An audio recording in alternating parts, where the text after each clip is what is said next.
يا موسى لن نصبر على طعام واحد اور یاد کرو جب تم لوگوں نے کہا تھا لوگوں میں خطاب کس سے ہے؟ اسرائیل سے کیا کہا تھا؟ اے موسیٰ ہم ایک کھانے پر ہرگز صبر نہ کریں گے. بڑی شان سے رہتے تھے، لگتا ہے حضرت موسیٰ کا احسان کرتے تھے. ذرا بھی کچھ معاملہ ہوتا تو بالکل اس طرح کی بات کرتے تھے، بدماشی کرتے تھے. ہم ایک کھانے پر ہرگز صبر نہیں کریں گے. یہ میدان تین میں جب پہنچے اور ظاہر سی بات لک دک میدان میں کھانے پینے کی چیزیں کہاں، تو پہلے تو یہ کہا کہ اپنے رب سے کہیے کچھ ہمارے کھانے پینے کا انتظام کریں. جب من و سلوا اترنے لگا تو ان بدماشوں کو من و سلوا کہاں بھائے. تو کہنے لگے کہ ایسا ہے کہ ہم ایک کھانا نہیں، ہم کو پہلے وہاں رہتے تھے اپنے یہاں، وہاں کھیرا ککڑی سبزی اور یہ سب کھاتے تھے، لگتا ہے بالکل شدھ شاکاہاری تھے. ہم کو وہی چاہیے. اب آپ یہ بتائیں کہ ان کو کھانا جو ملتا تھا وہ کیا ملتا تھا؟ تو یہ ایک کھانا تھا کہ دو چیزیں تھیں؟ تو طعام واحدین کیوں کہا گیا؟ طعام واحدین کہا تو اس کے ظاہر پر اعتراض ہو رہا تھا. یہ دو چیزیں کھانے کو مل رہی ہیں تو اس کو ایک کیسے کہا جا رہا ہے، ایک کھانے؟ تو مفسر نے اس کا جواب دیا الا طعام اے الا نوع منہ. اس سے اشارہ یہ کیا کہ طعام میں جو تنوین برائے تنکیر ہے، یہ تنکیر برائے تنویع ہے، بیان نوع کے لیے ہے. کبھی کبھی تنکیر بیان نوع کے لیے ہوتی ہے، کبھی بیان جنس کے لیے آتی ہے، اور کبھی بیان فرد کے لیے بھی ہوتی ہے. تو یہاں تنوین تنکیر برائے تنویع ہے، نوع کے بیان کرنے کے لیے ہے. اس لیے اب مطلب یہ ہوا کہ لن نصبر علی طعام اور اے نوع من الطعام واحد، نوع واحد من الطعام، ایک قسم کے کھانے پر ہم صبر نہیں کریں گے. یا دوسرے لفظوں میں یہ کہہ لیجیے کہ واحد جو یہاں آیا ہے یہ واحد کئی طرح سے ہوتا ہے. واحد بالفرد یعنی فرد واحد، واحد بالنوع یعنی نوع واحد اور قسم واحد، اور واحد بالجنس یعنی جنس واحد.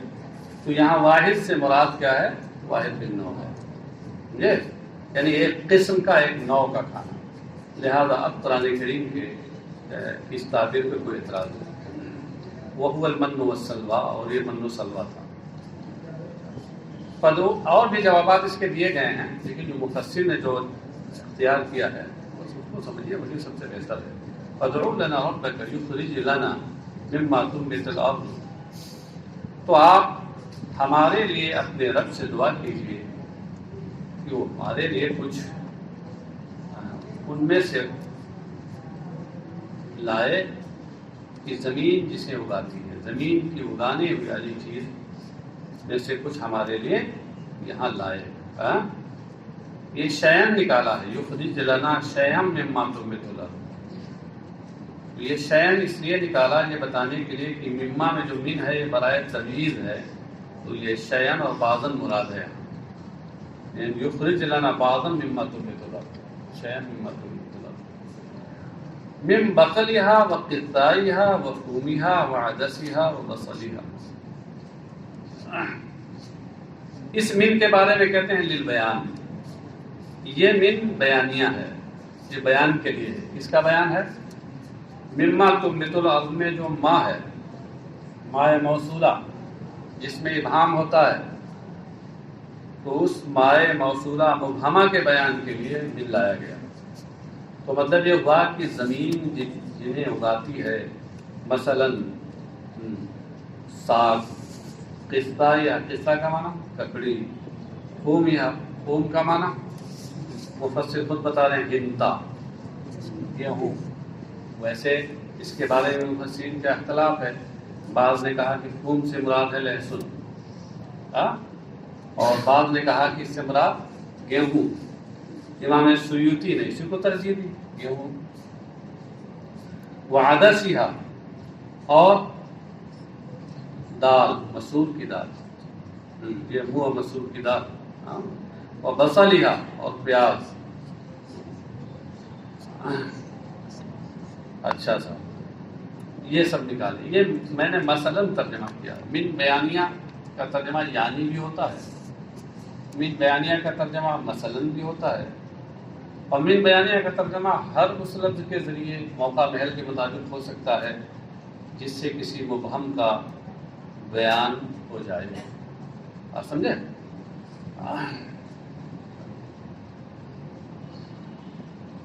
قال اتستبدلون الذی هو ادنی بالذی هو خیر. اب یہاں قال تو کہا، کس نے کہا؟ دو احتمال ہیں. ہاں، ایک احتمال کو تو آپ کے مفسر نے ظاہر کر دیا، قال لهم موسیٰ، موسیٰ نے ان سے کہا. اور دوسرا احتمال رہا تو اس کو آپ کے محشی نے ظاہر کر دیا، نیچے لکھا اب اللہ، یعنی اللہ نے فرمایا.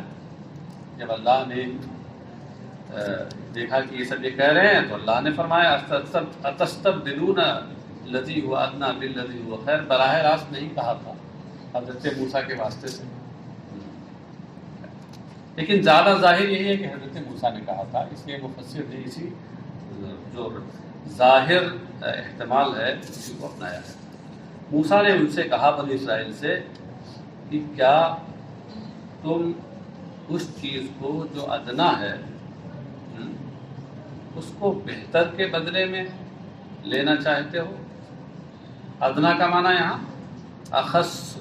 ویسے ادنا دنون سے بنا ہے، اور دنون کا معنی ہوتا ہے قرب کا. تو ادنا معنی اقرب. ارے اسی سے آپ کی دنیا بنی ہے، دونوں ہی سے تو دنیا بنی ہے آپ کی. اس کی اصل ہے الدار الدنیا، یعنی الدار القربہ، وہ گھر جو نہایت قریب ہو. آپ کا ایک گھر دائمی ہے جو نہایت بعید ہے، آخرت. اس کو دار الاخرى یا آخرہ یا عقبہ کہتے ہیں.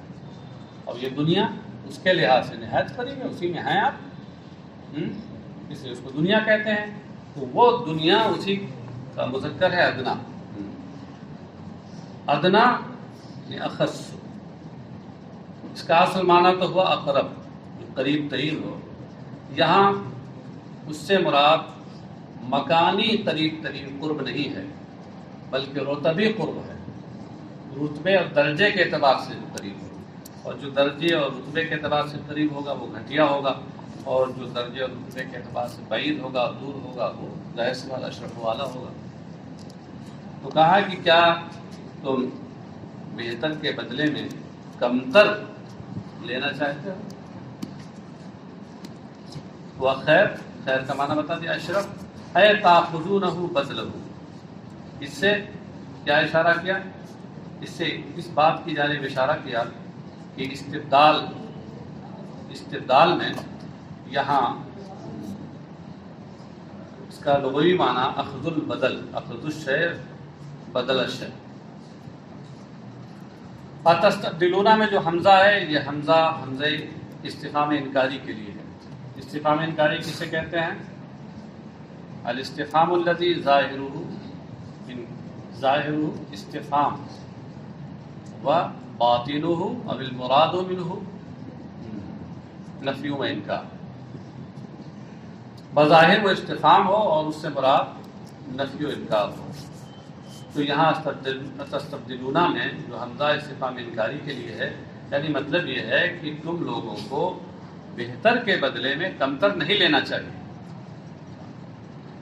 والحمزۃ للانکار فابوا ان یرجعوا.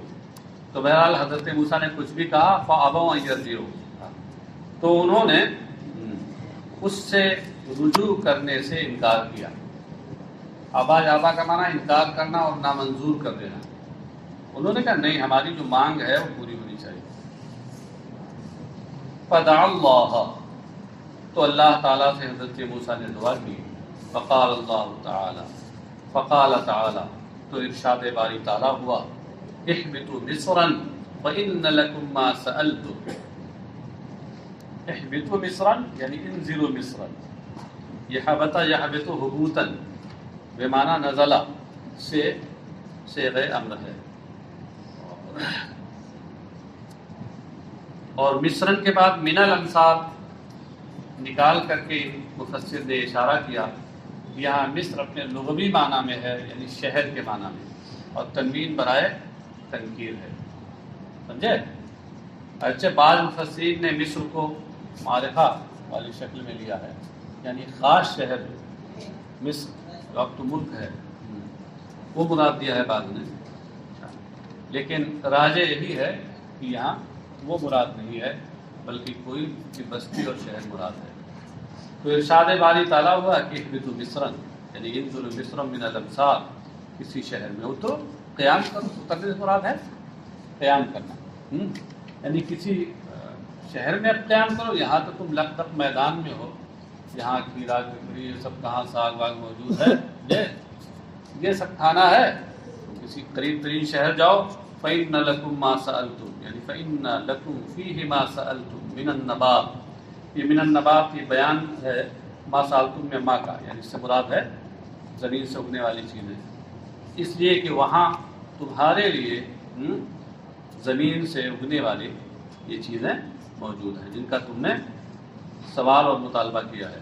اور ضربت علیہم الذلۃ والمسکنہ وباؤوا بغضب من اللہ ذلك بأنهم كانوا يكفرون بآيات الله ويقتلون النبيين بغير حق ذلك بما عصوا وكانوا يعتدون. اور ان کے اوپر ذلت و خواری اور ناداری، غربت و ناداری مسلط کر دی گئی. ضربت ای جعلت. الذلہ اس کا معنی بتایا ذل والہوان، لغوی معنی بتا دیا بس. المسکنہ اے اثر الفقر، مسکنہ یعنی غربت کا اثر مراد ہے. اب مطلب کیا ہوا؟ غربت ہی نہیں بلکہ ذلت اور غربت دونوں کا اثر مراد ہے. ہاں اس لیے کہ یہ جو توجیہ کی ہے مفسر نے یہاں پر اثر نکال کر کے، تو وہ اس شبہے کا جواب ہے کہ ان بنو اسرائیل اور یہودیوں کو تو ہم اس وقت دیکھ رہے ہیں کہ سب سے بڑے سرمایہ دار مانے جاتے ہیں دنیا میں. پورا اقتصادی اور معاشی نظام انہی کے ارد گرد گردش کر رہا ہے. دنیا کا پورا سودی نظام، نظام بینکاری نظام، یہ سب یہودیوں کے ہاتھ میں ہے. تو پھر قرآن میں یہ کیسے کہا گیا کہ ان کے اوپر ذلت و خواری اور مسکینی اور غربت مسلط کر دی گئی؟ اس لیے اثر بڑھا کر کے اشارہ کیا کہ یہاں حقیقی مسکینی اور رسوائی مراد نہیں ہے بلکہ اس کا اثر مراد ہے. اور غربت کا اثر کیا ہوتا ہے کہ آدمی ہر وقت مال کے چکر میں رہتا ہے. حاجت مند ہوتا ہے نا غریب، جو حقیقی غریب ہوتا ہے وہ حاجت مند ہوتا ہے، تو ہمیشہ وہ اس چکر میں رہتا ہے کہ کچھ نہ کچھ مل جائے جس سے ہمارے بال بچوں کا اور ہمارا اپنا کام چلے. یہی اثر ہوتا ہے. یہ اثر ایک غریب پر جتنا ہو سکتا ہے، ایک مسکین پر جتنا ہو سکتا ہے، اس سے کہیں زیادہ ان یہودیوں پہ آیا ہے. اس لیے وہ ہر جائز ناجائز کام کرنے کے لیے، مال حاصل کرنے کے لیے ہر جائز ناجائز کام اور ظالمانہ سے ظالمانہ طرز عمل وہ اپنا رہے ہیں. سودی کاروبار جو انہوں نے بنایا ہے، یہ جو شیئر بازار کا نکالا ہے انہوں نے، شیطان کی آنت ہے بالکل، جو پھنس گیا جا کے اس میں تو پھنسا ہی رہتا ہے، نکل نہیں پاتا. ہاں دلدل ہے، اور اس نے پوری دنیا کو سب تباہ کر رکھا ہے. یہ اثر آج بھی ان میں پایا جاتا ہے. اور ذلت و رسوائی کا حال یہ ہے کہ بھلے ہی نظام حکمرانی ایک جگہ نہیں مل گیا ہو، مگر یہ ہے کہ عام طور سے دنیا کی جو مہذب قومیں ہیں، جانکار لوگ ہیں، وہ انہیں ہمیشہ ذلیل نگاہوں سے دیکھتی ہیں، کیونکہ وہ یہ جانتی ہیں کہ دنیا میں جہاں کہیں بھی اس وقت فتنے ہو رہے ہیں، فساد و بگاڑ ہو رہا ہے، اس کی جڑ میں یہودیوں کی سازشیں ہیں۔ بات سمجھے؟ ہاں۔ ویسے ایک تو یہ ہوا، اثر سے جواب ہو گیا، اور ایک اس پر حضرت شارح بخاری نے ایک مضمون لکھا ہے جو مقالات شارح بخاری میں چھپا ہے، اور اس سے پہلے مقالات جدید و مختصر شکل میں چھپی تھی، اس میں جو مضمون موجود ہے۔ یہ ہوا یہ تھا کہ جس وقت 1965 میں اسرائیل کا وجود ہوا، اس سے پہلے یہودیوں کی کہیں دنیا میں حکومت نہیں تھی، لیکن جب برطانیہ اور امریکہ کی ملی بھگت سے یہ عربوں کے سینے اور فلسطینیوں کے سینے پر یہ حکومت مسلط کر دی گئی اور ایک چھوٹی سی حکومت ان کی ہو گئی، تو اب جگہ جگہ یہ مسئلہ زیر بحث آیا۔ قرآن کریم میں تو کہا گیا ہے کہ ان پر مسکینی مسلط کر دی گئی، ذلت مسلط کر دی گئی، تو غلبہ مل گیا ہے، حکومت مل گئی، پھر یہ کیسے؟ تو حضرت شارح بخاری نے اسی کے بعد ایک مضمون لکھا تھا کہ یہ جو قید یہاں لگائی گئی ہے، اس کا مطلب یہ ہے کہ بذات خود ان کے اندر غلبہ اور قوت نہیں ہے۔ ان کے اندر غلبہ اور قوت ہونے کی دو ہی صورتیں ہیں، جس کو خود قرآن کریم میں دوسری جگہ یہ فرمایا گیا ہے، الا بحبل من اللہ وحبل من الناس۔ حافظ صاحب کو کوئی پڑھیں، میں تو حافظ نہیں ہوں۔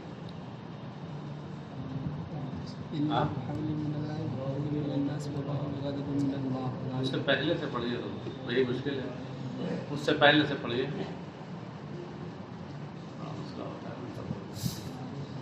بہرحال حاصل یہی ہے، پڑھ لیجیے گا اس کو۔ حاصل اس میں کیا ہے؟ اس میں دو چیزیں بتائی گئی ہیں کہ ان پر یہ چیزیں مسلط کی گئی ہیں، دو صورتیں ہیں ان کی اس سے نکلنے کی، الا بحبل من اللہ اور حبل من الناس، یا تو یہ اللہ کی رسی کو پکڑ لیں، یعنی اپنا یہ مذہب چھوڑ کر مذہب اسلام میں داخل ہو جائیں تو غلبہ مل جائے گا، یہ چیز ختم ہو جائے گی، اور حبل من الناس، یا اور لوگوں کی رسی پکڑ لیں، کبھی برطانیہ کی رسی پکڑے ہوئے ہیں، کبھی امریکہ کی رسی پکڑے ہوئے، ذرا چھوڑ کے دیکھیں کیا حل ہوتا ہے۔ منٹوں میں عرب ان کو مسل کے رکھ دیں گے، یہ سب دوسروں کی رسی پکڑ رکھی ہے انہوں نے، اس لیے یہ اس مضمون کا حاصل یہ ہے۔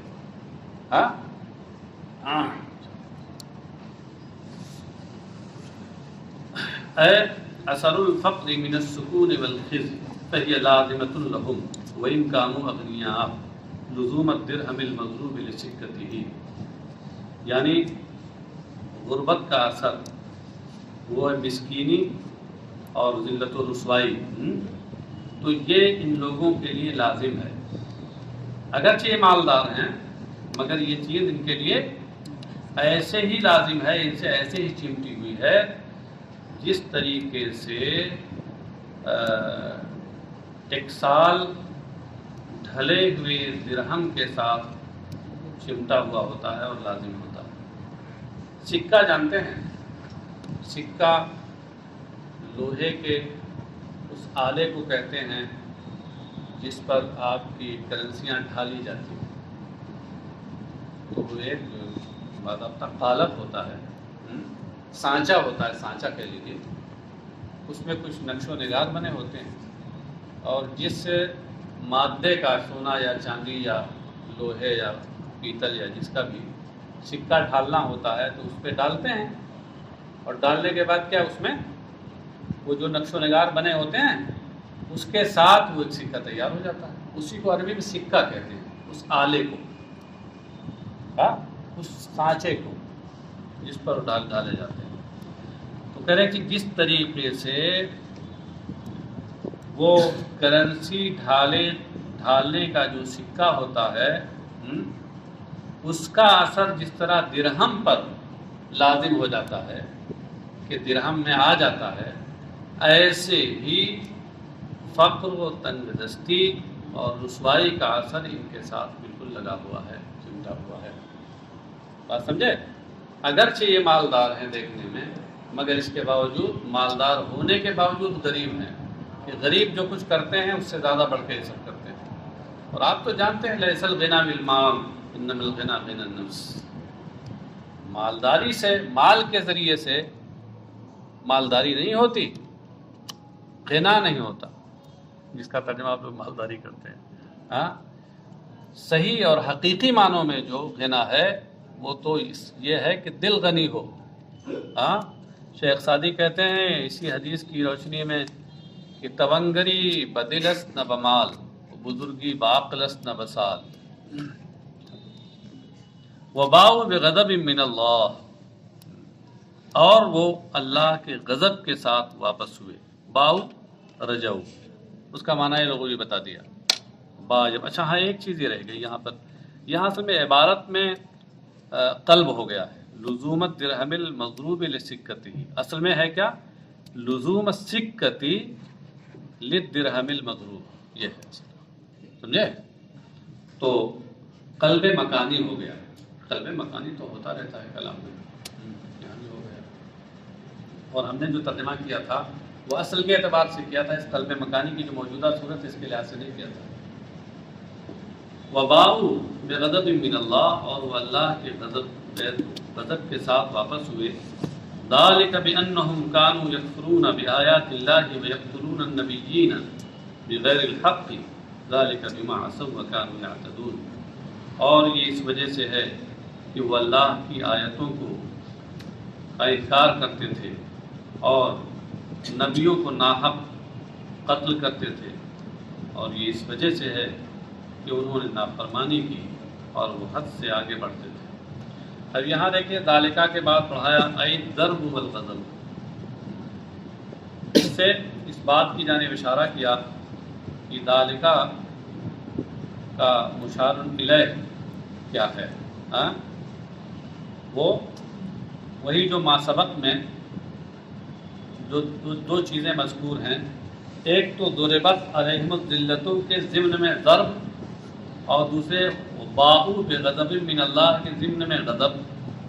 ہاں، یہی ان کا مشار الیہ ہے. یہ اگرچہ دو چیزیں ہیں مگر المذکور کی تعلیل میں ہو کر کے ذالکہ واحد مذکر کے ذریعے سے اس کی طرف اشارہ کرنا صحیح ہے.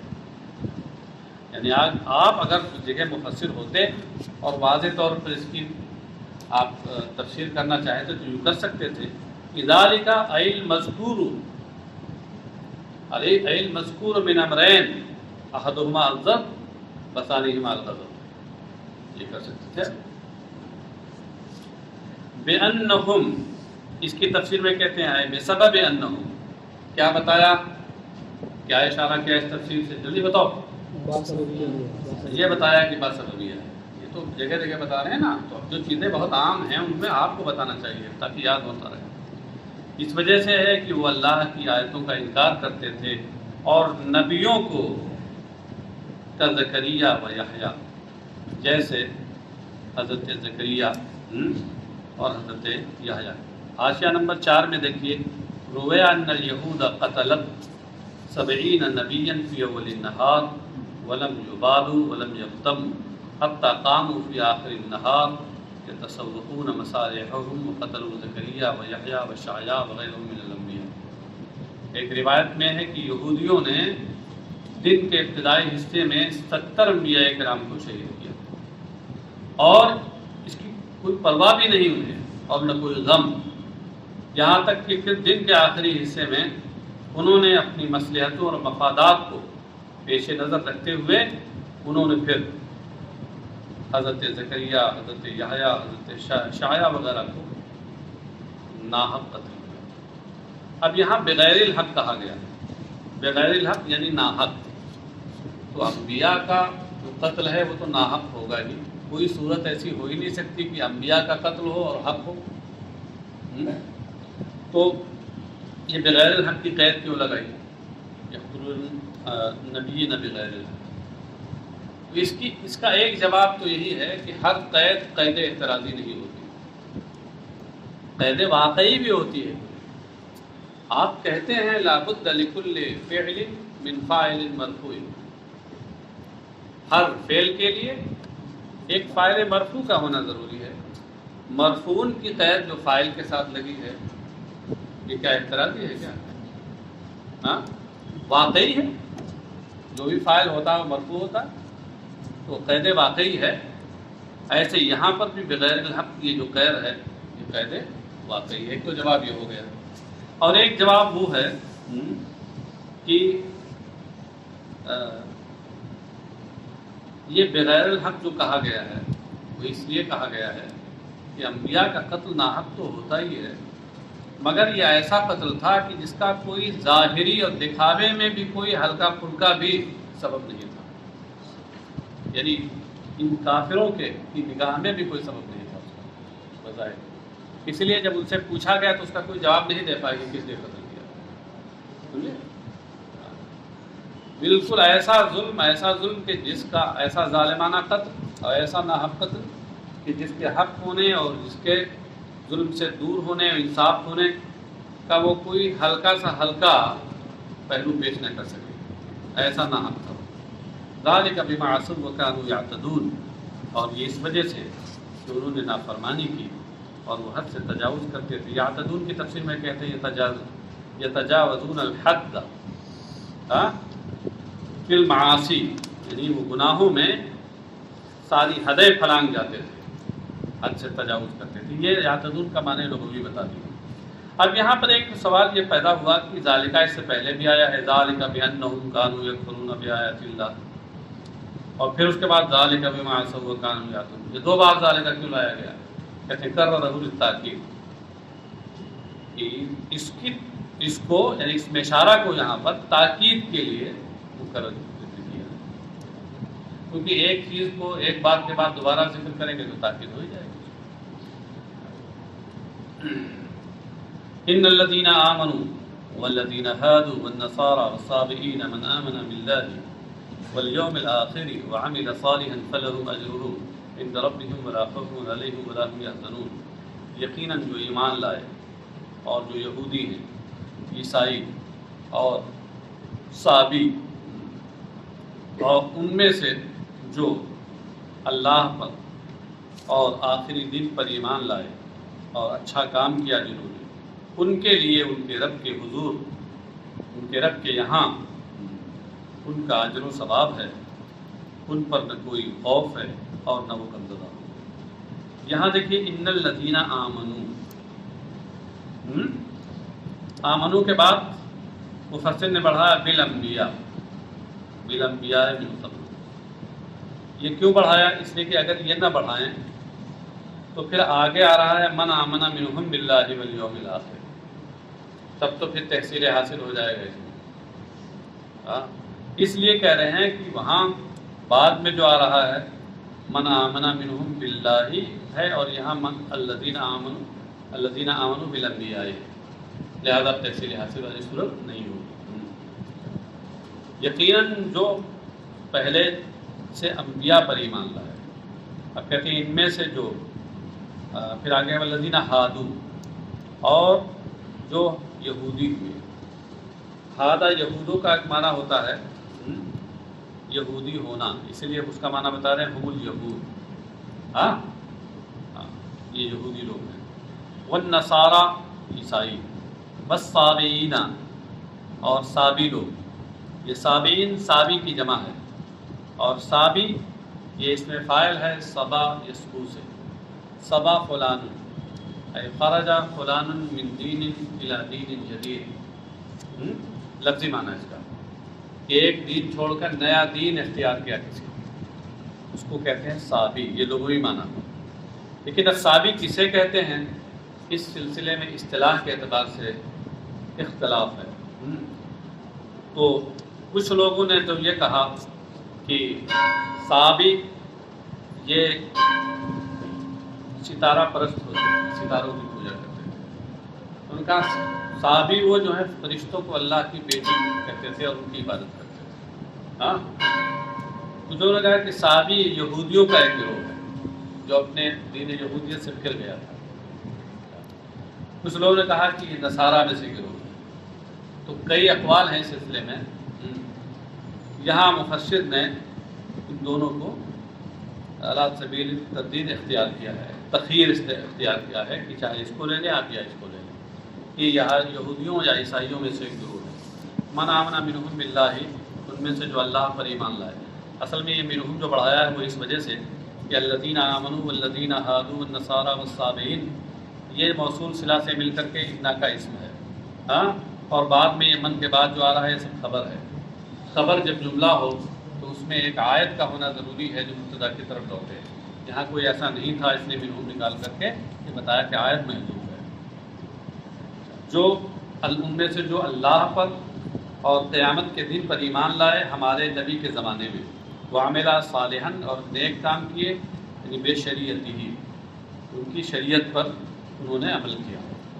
فلہم اجرہم، اجر کا معنی کیا بتایا؟ اے ثواب و اعمالہم. لہم اجرہم اے لہم اجر و اعمالہم. تو اس سے اشارہ کیا کیا کہ مضاف محذوف ہے، اعمالہم محذوف ہے. عند ربہم ولا خوف علیہم ولا هم یحزنون. اب یہاں پر وہی پرانا ایک شبہ سامنے آیا. وہ کیا ہے کہ اس میں دیکھیے من آمنا باللہ والیوم الآخر وعمل صالحا. آمنا اور عملہ میں واحد کی ضمیر ہے جو من کی طرف لوٹ رہی ہے، اور آگے بڑھ کر کے فلہم اجرہم، اس میں ہم کی ضمیر، عند ربہم، علیہم، ہم یحزنون، یہ سب جمع کی ضمیریں ہیں جو اسی من کی طرف لوٹ رہی ہے. اور جواب وہی ہے جو اس سے پہلے ہو چکا. جواب دیتے ہوئے کہتے ہیں کہ روعیہ فی ضمیر آمنا وعملا لفظ من وفیما بعدہ معناہا. ہاں، تو آمنا اور عملہ کی ضمیر میں تو من کے لفظ کی رعایت کی گئی، کیونکہ وہ لفظ کے اعتبار سے واحد ہے، اس لیے واحد مذکر کی ضمیر لائی گئی. اور اس کے بعد میں جتنے اور صیغے ہیں ان میں من کے معنی کی رعایت کی گئی، کیونکہ یہاں من سے مراد وہ جمع ہے. وَإِذْ أَخَذْنَا مِيثَاقَكُمْ وَرَفَعْنَا فَوْقَكُمُ الطُّورَ خُذُوا مَا آتَيْنَاكُمْ بِقُوَّةٍ وَاذْكُرُوا مَا فِيهِ لَعَلَّكُمْ تَتَّقُونَ. اس سے پہلے اذکروا، یاد دلاتے رہتے ہیں. میں نے بتایا تھا کہ یہ بہت زیادہ ان کو یاد ہے، ہوتا ہے، پسند ہوگا. اور اس وقت کو یاد کرو جب ہم نے تم سے پختہ عہد و پیمان لیا. میثاقکم یعنی عہدکم بالعمل بما فی التوراۃ، یعنی توریت کے احکام پر عمل کرنے کا تم سے عہد و پیمان لیا. اس سے اشارہ یہ کیا، عہدکم سے اشارہ یہ کیا کہ میثاق کا معنی عہد ہے، اور ساتھ ہی ساتھ بالعمل بما فی التوراۃ نکال کر یہ بتایا کہ یہاں میثاق میں اضافت برائے عہد خارجی ہے، مخصوص عہد و پیمان مراد ہے، خاص فرد مراد ہے اس کا. ورفعنا فوقکم الطور، جب کہ ہم نے تمہارے اوپر طور کو اٹھا رکھا تھا. رفعنا سے پہلے قد نکالا اس بات کی جانب اشارہ کرنے کے لیے کہ یہ جملہ حال واقع ہے اخذنا میں، نہ ضمیر فاعل سے. کیوں؟ اس لیے کہ جب جملہ فعلیہ میں ماضی حال بنے تو اس صورت میں قد کا ہونا ضروری ہے. لفظاً ہو سبحان اللہ، نور علی نور، ورنہ مقدر ہوگا. یہاں لفظ میں نہیں ہے تو اس نے کہا کہ بتقدیر قد، یہ رفعنا حال واقع. نیچے لکھا ہوا ہے یشیر الی ان الجملۃ حال بتقدیر قد. اچھا، تمہارے اوپر طور پہاڑ کو ہم نے اٹھا رکھا تھا. اطلعناہ من اصلہ علیکم لما ابیتم قبولہا، اس کو جڑ سے تمہارے اوپر اکھاڑ رکھا تھا تمہارے اوپر جب تم نے اس کو قبول کرنے سے، یعنی توریت کو اور اس کے احکام کو ماننے سے تم نے انکار کر دیا. خذوا ما آتیناکم، اس سے پہلے وقلنا نکال کر کے یہ بتایا، قلنا نکال کر کے کہ خذوا ما آتیناکم، اس کا عطف رفعنا پر ہے، لیکن بتقدیر قلنا، اس لیے کہ خذوا کا براہ راست رفعنا پہ عطف نہیں ہو سکتا، ورنہ عطف الجملۃ الانشائیہ الجملۃ الخبریہ لازم آئے گا. اور ہم نے کہا کہ ہم نے تمہیں جو دیا ہے اس کو مضبوطی کے ساتھ کیا، یعنی جد و جہد اور محنت و کوشش کے ساتھ اس کو پکڑو. وَاذْكُرُوا مَا فِيهِ، اور اس میں جو کچھ ہے، جو احکام ہیں ان کو یاد کرو. یاد کرنے سے کیا مراد ہے؟ بالعمل بھی، یعنی اس پر عمل کرو. اس میں باب آئے تصویر ہے، تشریح بار بار ہو چکی. لعلکم تتقون النار او المعاصیہ، تاکہ تم بچو. اب یہ بچو تتقون یہ متعدی ہے، اس کا مفعول بھی محذوف ہے، وہ کیا ہو سکتا ہے؟ مفسر نے ظاہر کیا ہے کہ النارا یا المعاصیہ.